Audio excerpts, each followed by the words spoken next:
Stories. ಆ ದಿನ ಮಾವಿನ ತೋಟದಲ್ಲಿ ಹಂಸ ಮತ್ತು ಸ್ಮೃತಿ ಹಣ್ಣುಗಳನ್ನು ತಿನ್ನುತ್ತಾ ಆಟವಾಡುತ್ತಿದ್ದರು. ಈ ಮಾವು ತುಂಬಾ ಸಿಹಿಯಾಗಿದೆ. ಹೌದು, ಇದು ನಮ್ಮ ತೋಟದ ಬೆಸ್ಟ್ ಮಾವು. ಅಕ್ಕ, ಅಲ್ಲಿ ನೋಡಿ, ಮಾವಿನ ಬೀಜ ಹೊಳಿತಾ ಇದೆ. ಹೌದು, ಇಲ್ಲಿ ಏನೋ ಆಗ್ತಾ ಇದೆ ಸ್ಮೃತಿ. ಆಗ ಒಬ್ಬಳು ಮಾವಿನ ದೇವತೆ ಕಾಣಿಸಿಕೊಂಡಳು.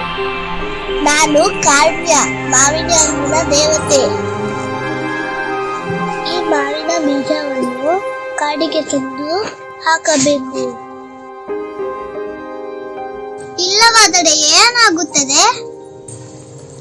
ಎಲ್ಲ ಮಾವಿನ ಹಣ್ಣುಗಳು ಮಾಯವಾಗುತ್ತವೆ. ನಡಿ ಸ್ಮೃತಿ, ಬೇಗ ಕಾಡಿನೊಳಗೆ ಹೋಗೋಣ. ತಕ್ಷಣ ಎಲ್ಲರೂ ಕಾಡಿನತ್ತ ಓಡಿದರು. ಕಾಡಿನ ಮಧ್ಯೆ ಅವರಿಗೆ ಕೋತಿಯೊಂದು ಕಾಣಿಸಿತು. ನನ್ನ ಪ್ರಶ್ನೆಗೆ ಉತ್ತರ ಕೊಟ್ರಷ್ಟೇ ದಾರಿ ಬಿಡ್ತೇನೆ. ನನ್ನಲ್ಲಿ ಕೀಲಿಗಳು ಇವೆ, ಆದರೆ ಬೀಗ ಇಲ್ಲ. ನಾನು ಯಾರು? ಉತ್ತರ ನನಗೆ ಗೊತ್ತು, ಕೀಬೋರ್ಡ್. ಸರಿಯಾಗಿದೆ, ಹೋಗಬಹುದು. ಬೇಗ ಹೊರಡಿ. ಅವರು ಒಂದು ನದಿಯ ಹತ್ತಿರ ಬಂದರು.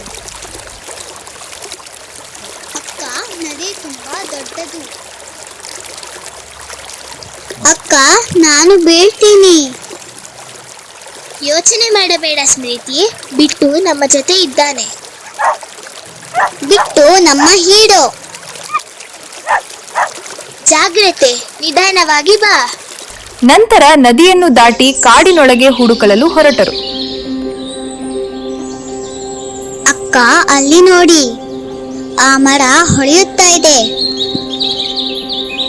ಅದು ಮಾಯಾ ಮಾವಿನ ಮರ ಸ್ಮೃತಿ. ನಡಿ, ಅಲ್ಲಿಗೆ ಬೇಗ ಹೋಗೋಣ.